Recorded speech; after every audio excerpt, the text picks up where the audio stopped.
A lot of kids in the valley are getting some extra shut-eye this morning because more than 100 school districts are opening late. The closings came as a no-travel advisory for eastern North Dakota kicked in. Those school delays include the Fargo, Moorhead, West Fargo, and Grand Forks districts. And you can check out the list at valleynewslive.com. Just click on the closings list on the top of our homepage. Hi, everyone, and thank you for waking up with us on this wintry Thursday morning. I'm Jordan Schreier here with Lisa Bedell. We're just getting started with your news and weather to the top of the hour to help you plan your day. That no travel advisory has just been lifted, but police are still urging caution out on the roads. We have team coverage of this morning's stormy conditions starting right now with a live look out in the roads in open country. The Valley Today's Abby Furchner is braving the wind and cold. Where are you at right now?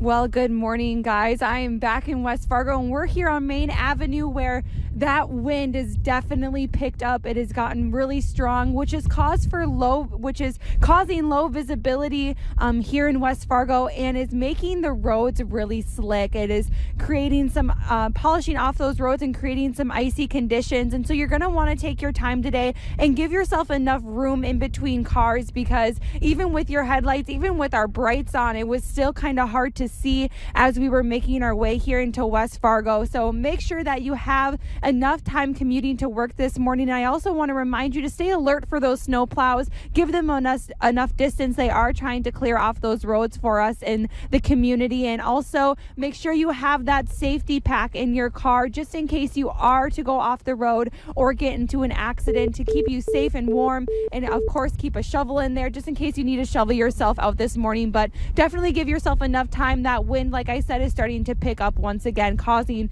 for that low visibility in the West Fargo area. The wind is brutal for sure. Abby Furchner reporting live for us. Thank you so much. And to get a look at the weather that went through overnight and what's happening right now, let's check in with meteorologist Lisa Green. Good morning. The bottom line is it's still not nice out there, though we've had some improvements. The blizzard warning no longer in effect. We have that winter weather advisory replacing it. But check out our view here on our Storm Team Skycam network in Fargo. First off, we've got a nice view of what's going on. Visibility has gotten a lot better. But what you see here, that looks like smoke or fog, this is actually blowing snow that's blowing across the northern part of the metro back over into Moorhead and over toward the Dilworth area. So you could see that blowing snow heading eastward or southeastward along with those northwesterly winds. So that's one area where we're struggling. Other places, East Grand Forks, you can see visibility down a bit. There is a little bit of drifting across the roadway there. And over in Lake Park, we've been keeping an eye on the road surface there too. You can see some drifts kind of creeping in on the driving surface there. And again, at times, some lower visibility in that area. So again, not ideal. Still running into some trouble on the roads with that winter weather advisory in effect until 9 o'clock from north to south right along the Red River and in Lakes Country. Beyond that, a wind chill advisory because it's cold everywhere here this morning. So winds coming in out of the north. We've got that gust to 38 miles per hour in Fergus Falls. Other places, some gusts into the 20s and 30s, a 30-mile-per-hour gust in Jamestown. This is lower from last night. We had some peak gusts into the 50s last night when that cold front initially blasted through.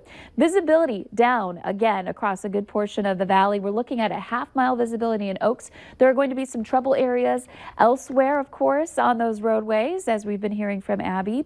And temperatures right now, 5 below in Fargo, 7 below in Grand Forks. So a frigid start to our day. And factoring in that strong wind, we've got wind chills 30s to even near 40 below, 31 below in Fargo, a wind chill of 32 below in Grand Forks. So it's just going to be brutal to be out there clearing off those snow drifts from your highways, or from rather your driveways, and for crews to be moving them off the drive or highways. Now looking at your radar and satellite map, one thing I want to point out, not much snow, but you can see these streaks. That's in Trail County near the Mayville radar site, and that's picking up those areas of blowing and drifting snow. We saw one just now in Fargo, just on the north side of the metro. There it is again. But we also want to show you this hourly planner. You can see we'll get some sun in between areas of blowing snow and temperatures that are stuck below zero today, a high of only 3 below. Gradually, the wind will ease up this afternoon. We'll get more into the teens to some single numbers for wind speeds. And then overnight tonight, just bottoming out. We're looking at 22 below your low in Fargo. We're frigid Friday, and then heading into the weekend, a little improvement Saturday before the next system moves in. And that one also includes some wind. Let's check in with Al. Morning, Lisa. Good morning, everyone. It's really interesting when you head west on Interstate 94, and things are okay until you get to 45th Street. You get west of 45th Street, and all of a sudden, the visibility drops. I don't know what the deal is. I mentioned it earlier this morning. It's the same thing. A lot of traffic out here this morning. Our community is waking up and getting moving. We have wheel tracks out here this morning. The snow has been blowing across the road, polishing it. In some places, it's rather slippery. In other places, overall, not too bad. The ramps tend to be a little bit on the slippery side on the Metro Interstate Loop. You get off those highways and you're onto the streets and avenues. They are very, very slippery this morning. The snow and the wind have polished them, so make sure you're driving extra carefully, and that includes on the main arteries, the main snow removal routes. They're really quite slick this morning. We have one vehicle in the median on Interstate 94 between 45th Street and Vets. Make sure you're looking out for that. And we still have that stalled car southbound Interstate 29 right near the 13th Avenue ramp. Flashers are on. Drive carefully this morning, folks. Al Ahmed, Valley Today traffic. Bad weather is often a problem for schools in North Dakota, but state lawmakers are looking at an idea that could lessen the impact in the long run. Billings County just approved a 4-day school week, and a House proposal would make it even easier for other schools to go that route. It would switch the amount of time students need to be in school from 175 days to 962 hours for elementary school and 1,050 hours for middle and high schools. The bill would allow administrators to front-load schedules to counter possible winter weather and avoid having to make up days. Get ready to go a little faster, weather permitting, on some Minnesota roads. The State Transportation Department is raising speed limits on more than 5,000 miles of highways. Engineers spent 5 years looking at 7,000 miles of two-lane highways, and the ones marked in green on your map right there are going from 55 to 60. MnDOT looked at the way that roads are designed and whether they're flat, straight, or curvy. They also took into consideration how fast traffic is already going, accident history, surrounding terrain, and the condition of the shoulders of the roads. Those new speeds will go into effect when signs are posted, which should happen by this spring. In our schemes and ripoffs this morning, a Fargo man is fuming about scammers who he says are somehow getting personal information about their targets. Jeff Bloom says his parents typically blow off scam calls, but recently they were convinced that the people on the other end of the phone were legitimate. The caller knew the names of family members, personal descriptions, recent medical situations, and even detailed conversations between each other. My mom had mentioned to the grandkids, I have furniture if you need furniture, you know, because I know you're going to be moving or you need a furniture. And they even mentioned that. Bloom says people should have a conversation with their family and community to make sure that everyone is aware that this is happening. Fargo police say the best thing to do is hang up and call someone directly to see if it's the real deal. A Crookston man is accused of kicking the family dog to death during a fight with his sister.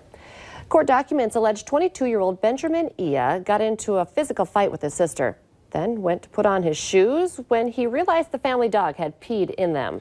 Ia allegedly told police that he wanted to take his anger out on the dog, so he kicked the pet. The 12-year-old Chihuahua then died from the injuries that night. Ia is charged with domestic assault and mistreatment of an animal. Fargo police are looking for this man as part of a burglary investigation. If you recognize him or have any information on this man, you should contact Fargo police at 241-1405 and leave your tip. Boozed up bicycle and even horse riders may not have to worry about being prosecuted under North Dakota drunken driving laws.